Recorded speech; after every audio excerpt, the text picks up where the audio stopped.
Hello mga panggan, ako diha mga bisdak. Nag-crib day ko og kaning sinugbang tulingan, saging, kamuti, unya gisabayan pud nako og talong nga sinugba.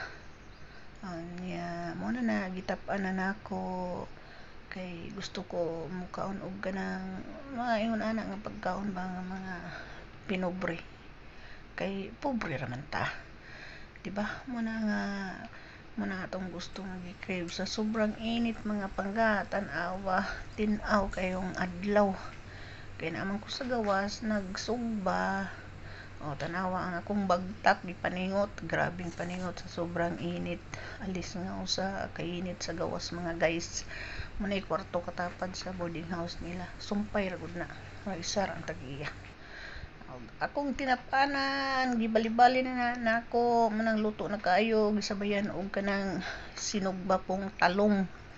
Unya karon hulat na lang ko og mahuman og ang sobra sa tinapanan namong tulingan amo ang gipaksiw og naapod mi crab nga amo ang gisunuban.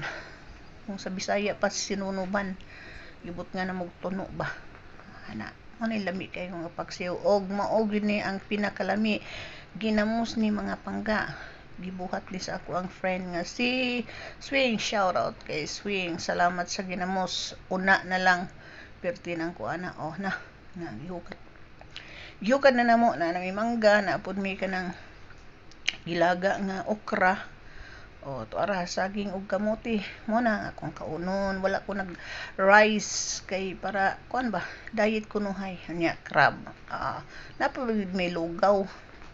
Di ba mo na mo ang paniudto labi kayo og karon mga una ta kay lamian na